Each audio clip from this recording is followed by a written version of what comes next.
Coming up next on Arizona Horizon, we'll talk with the new presiding judge of Maricopa County. Also tonight, how a prehistoric otter is helping scientists better understand our ecosystem. And New York Times bestselling author Lisa Gardner shares her latest novel set in Tucson. Those stories and more next on Arizona Horizon. Arizona Horizon is made possible by contributions from the Friends of Arizona PBS, members of your public television station.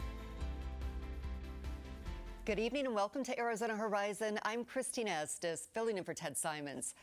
President Trump will meet with Russian President Vladimir Putin as part of their summit in Anchorage, Alaska on Friday. Trump is expected to focus on ending the war between Russia and Ukraine. There'll be some land swapping going on. I know that through Russia and through conversations with everybody. To the good, for the good of Ukraine.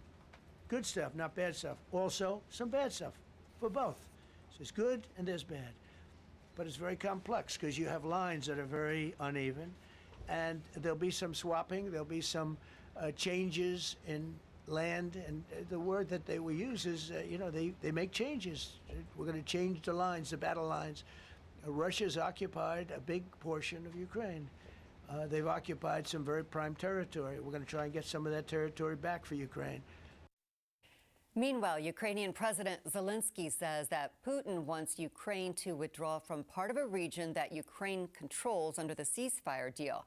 Zelensky reiterated that Ukraine would not withdraw from territories because it would only serve as a springboard for a future Russian invasion.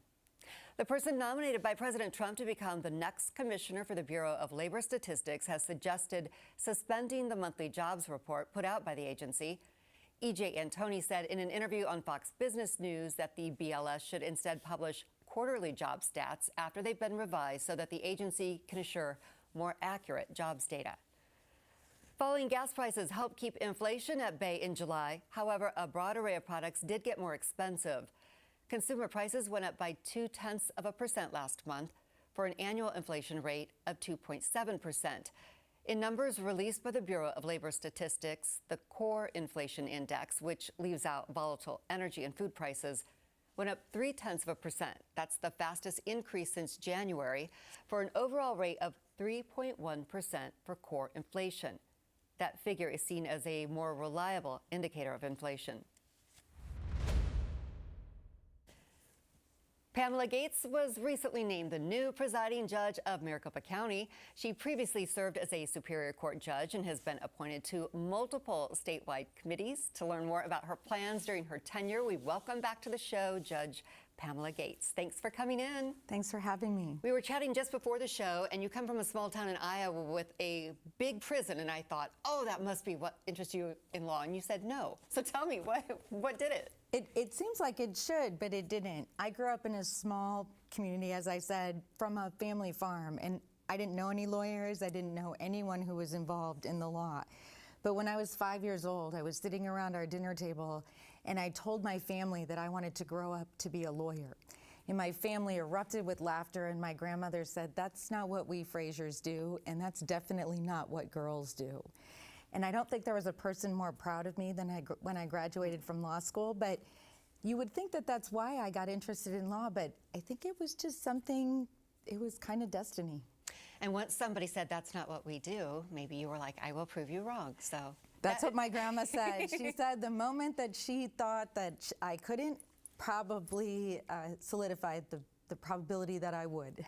That leads to a lot of successful people, I think. You have in the past said that judges must balance efficiency with recognizing the high emotional stakes of cases. So how do you instill that when you've got thousands of staff and judges across the county? I think it's really important for us to remember how people get to the court, that they are oftentimes in acute trauma. For them, they probably didn't sleep last night. They probably told their friends and family that they were coming to court, or maybe they were too embarrassed to tell anyone that they were coming to court. But that day is so meaningful to them. And to us, it's Tuesday. And we can never forget the importance of each decision we make.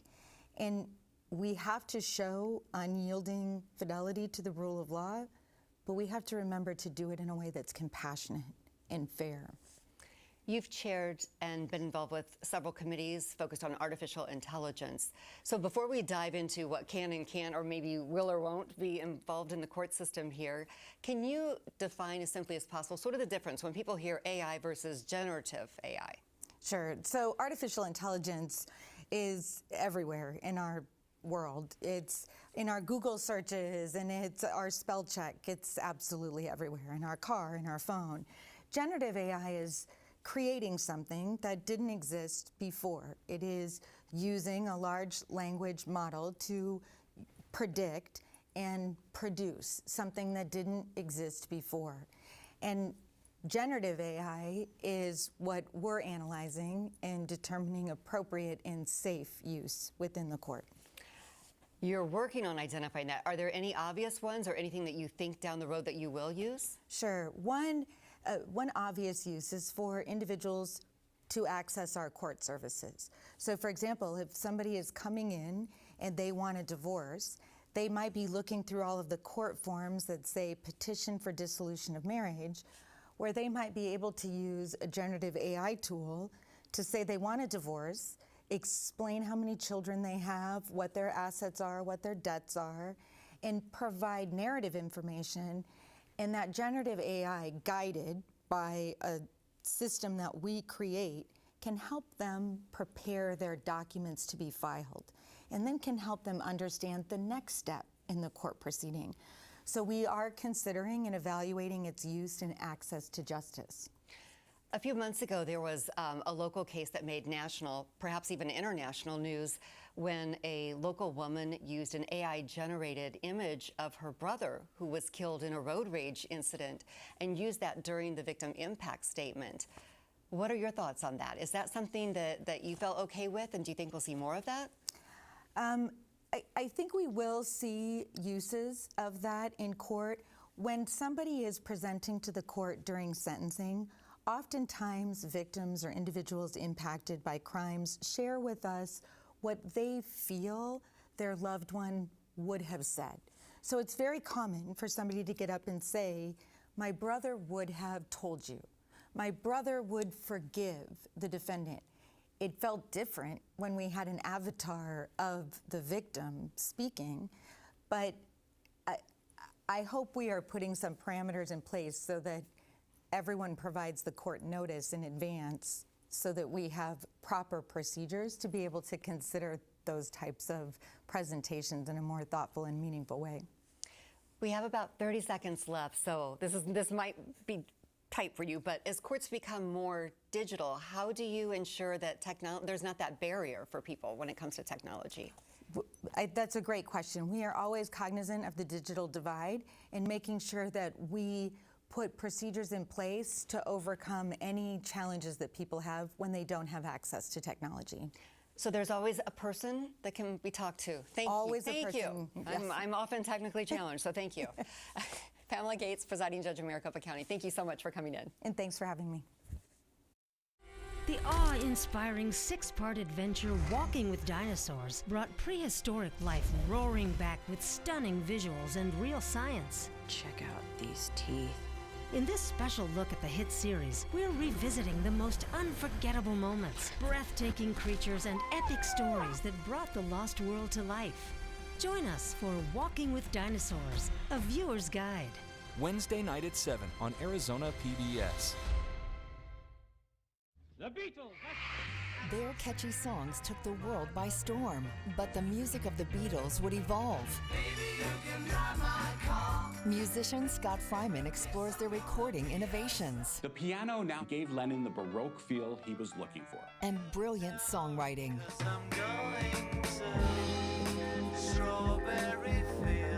Deconstructing the Beatles. Wednesday night at 8:30 on Arizona PBS. A new study has revealed details about a giant prehistoric otter that roamed the earth nearly 6 million years ago. So why is this study important, and what can it tell us about our ecosystem today? Here to answer those questions and more is Denise Su, a research scientist at the Arizona State University's Institute of Human Origins. Such a big title. Thank you for coming in. Thank you for having me. So you were among a team of scientists that discovered this species about a decade ago, and I can't pronounce it, so you give me the name, please, and then describe it. Cymogale milalutra. And so this is at the very base of the otter lineage. It is huge. It was about the size of a wolf. So imagine encountering an otter the size of a wolf. Otters are supposed to be so cute. Our producer, Shauna Fisher, loves otters, and she loves the little otters. So this might be a little devastating for her. It might be a little scary. I mean, I personally would not want to encounter an otter the size of a wolf personally. We have an yes, image. and this is a reconstruction of what we think that it looked like. And as you can see, like the environment that you lived in at the site that we were excavating is basically a very closed area. It's marshy. There's a lot of other animals there. That's like very forest space. We have an ape there. We also had a panda. I mean, it's a very diverse and lots of water birds. And it was probably eating the mollusks around. And our most recent study showed that it was swimming, because that's actually one of the big questions. This is actually not the biggest otter in the fossil record. There are way bigger ones, like 300 pounds. Wow. In Africa and Ethiopia in the Pliocene, so about like 3 million years ago. And so this is not the biggest one. One of the questions was it actually swimming like modern otters? And so this actually was probably, it was swimming, but wasn't a very good swimmer. And it was also digging, and probably digging for the mollusks that it was eating as well. Do you have any idea why it evolved into such a large size? That's a great question. Well, thank you. And the answer for that is we're not really sure. I mean, first of all, there's not really there's probably, there's not too much competition there. This is probably the largest carnivore in the area. Obviously, the food that it was eating was able to sustain its large size, and that the large size didn't really get in the way of it being successful. And so you see a lot of these really, really large animals earlier in time. And then you look around now, there aren't so many very large mammals today, except for some that kind of like giraffes and hippos and rhinos in Africa mostly. But there was something in terms of the changing environment, I think, that kind of partly dictated what happens to body size over time. So what does this discovery mean for future research? Well, I think that, so this time period is really interesting, because 6 million is when we went from a very stable time period to one that fluctuated a lot more. It got cooler, it got drier, there's a lot more fluctuations. And so this time period really helps us to better understand what animals do, what whole ecosystems do when there's this large scale change around them. How do they adapt to it? Do they adapt to it? Right? Because if they don't, then they'll go extinct. And we have seen that happen in a lot of these transition time periods. A lot of lineages don't make it through. And so for us, I think today it's a really important thing to think about, because we are definitely in a time period of a lot of change and fluctuation. And so what does this mean for the ecosystem that we live in, and really the way that we live today? Why do you like this research so much? It's so much fun. It is a window to the past, right? It's a window to what life was like, the possibilities that were. And also it tells us something about ourselves, where we come from, why are we the way that we are today? Everything builds on what's in the past. And so that's really why I think it's really interesting. Well, thank you so much for taking us back in time. And I do want to clarify, I think the otter is still cute, even the big one. Like, if you look at the face is still cute. I totally agree. I think it's really, really cute. I just probably don't want to meet one. Not a hungry one. No. Denise Su, thank you so much for coming in. We appreciate it. Thank you so much for having me.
I'm Jeff Bennett. Tonight on the NewsHour, what the latest inflation data says about the economy and President Trump's tariffs. That's at 6 on Arizona PBS.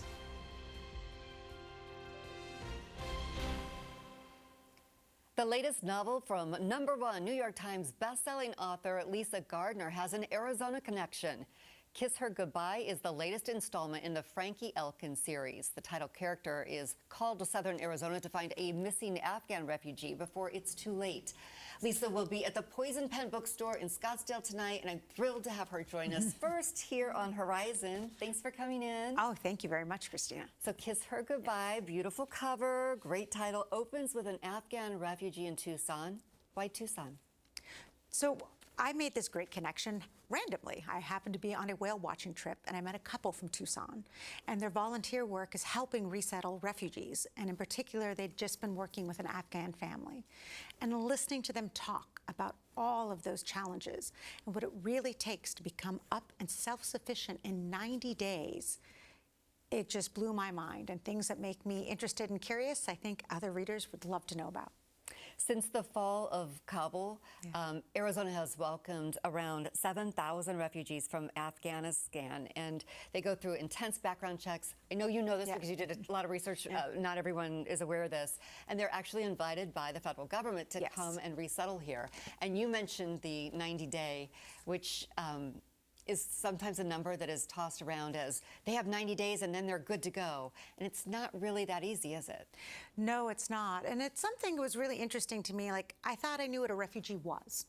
But one of the first steps when I'm writing a thriller is the research. And one of the first distinctions I had to make is, yes, a refugee is an internationally recognized legal designation. So yes, the federal government says we'll take so many refugees.